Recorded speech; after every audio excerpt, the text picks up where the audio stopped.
It's Hal Joseph uploading chapter 12b. Just now, if any of you have ever read a book I wrote under the nom de plume, Manolo T. Morales, author of The Bells of Beechwood and Other Sordid Tales, a 140-page book, and crummy little short stories. And the title story, The Bells of Beechwood, was originally titled The Bells. And here's a rewrite of it.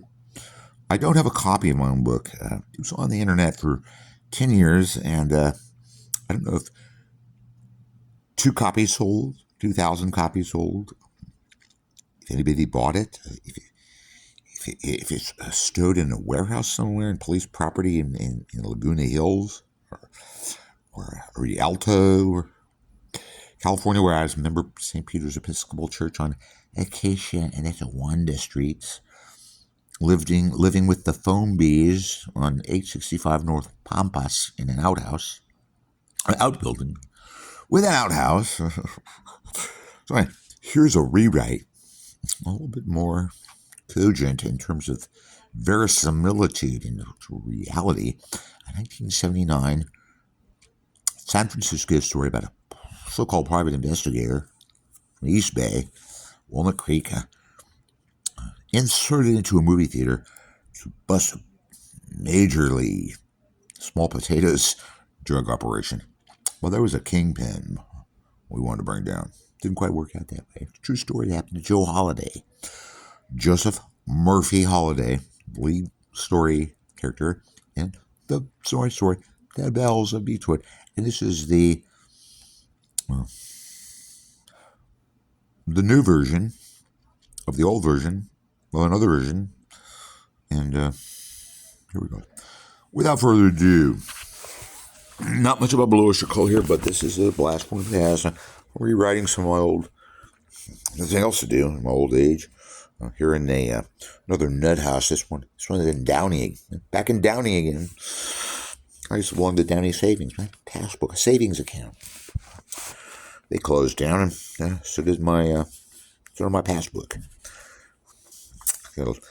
Fell into a manhole in a W.C. Fields movie or something. Okay. So anyway, and without further ado, here is The Bells of Beechwood by Hal Joseph. Hal Joseph presents Chapter 12a of Music of Beechwood, a Blue Oyster Cult memoir. And this is a side story trying to recreate an old story, the title story of my one paperback book, claim to fame, sort of, The Bells of Beechwood. My name is Joe Holliday.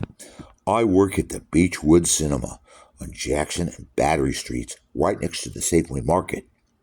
This is San Francisco, California.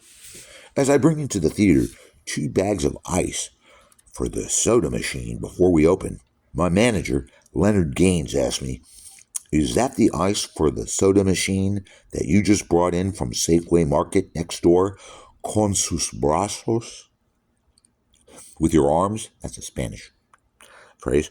"Yes, Len. Come on inside the projection booth before my boss, Skip Underhill, arrives with the reels of film for tonight's features, the original Cape Fear with Bob Mitchum, and Captains of the Clouds with Jimmy Cagney, so as we can smoke some weed before opening our doors to the viewing public. For that's who we cater to. Joe, are you amenable?" "Yes, sir." In order for Leonard Gaines, my manager at the Beechwood Cinema, to safely roll a marijuana doobie that we two were about to share, the door to the projection booth had to be shut. "Shut the door, Joe boy," said Leonard Gaines, licking the zigzag rolling paper to seal the marijuana cigarette or doobie we were about to share. "Now, I'm ready to smoke dope with you all." "Super," I enthused, fibbing. My real boss, Paul Kaufman of Kaufman Security across the bay, had inserted my sorry ass here at the Beechwood Cinema on undercover status, so as we could snag not Leonard Gaines, my movie theater manager, nor his projection projectionist Skip Underhill, but the head honcho drug kingpin of the Beechwood Cinema and more, one Hugo Ripdahl, who was importing not only the evil weed marijuana, but cocaine. Freebasing was popular back then, and angel dust or PCP dudes and dudettes. Dangerous stuff. When projectionist Skip Underhill sauntered into the booth wearing a puckered and yes, florid, that goes without saying, Hawaiian shirt, which his beer belly threatened the seams of, he, Skip Underhill, said, "Come here, Joe boy," and placed a miniature silver spoon with a dash of yayo in it under my nose and snort some of this here coca desde Bogota, Colombia.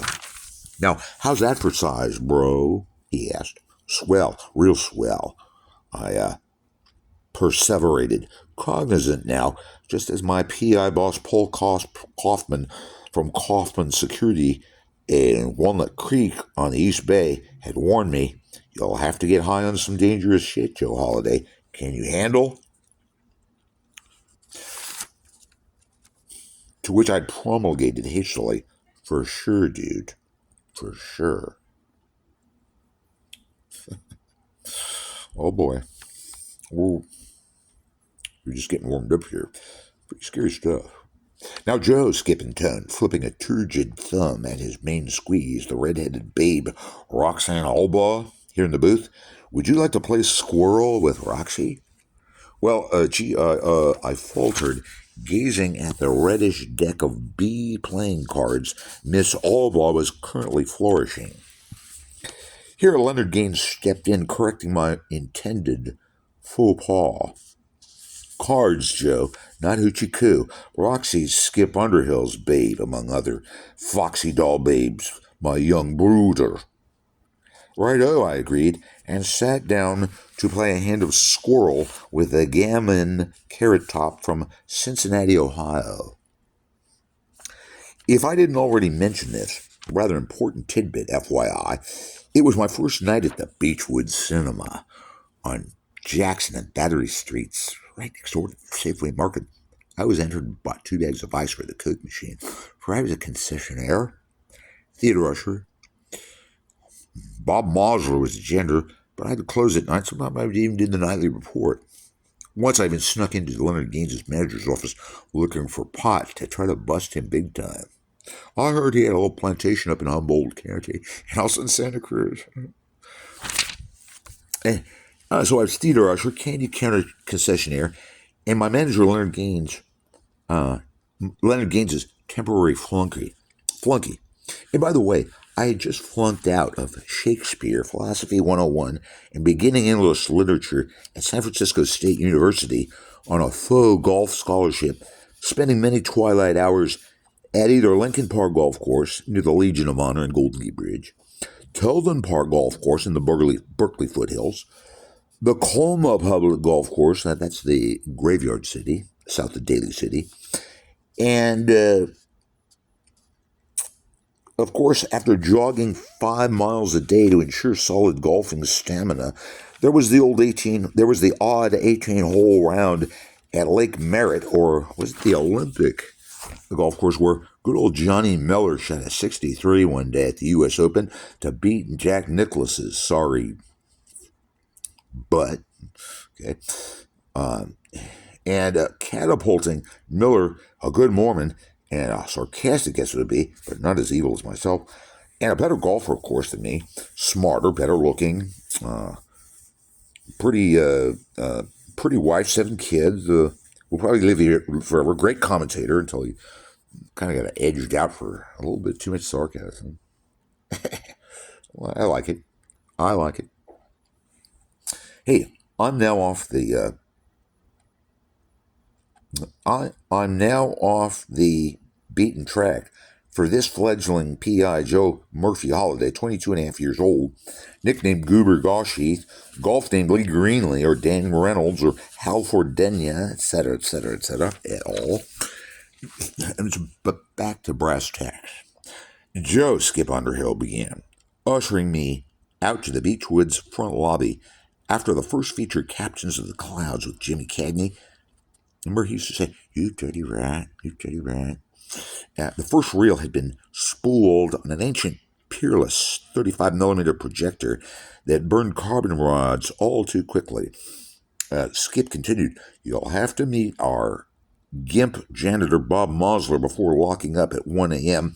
and throwing the drunks out of the stinky urinals, and make sure our on-call Swede, Piers Gothagren, a good accounts receivable junior college grad from Citrus in Azusa, California, who really knows his way around a Texas Instruments calculator and has seen the German technopop group Kraftwerk a dozen or so times in concert.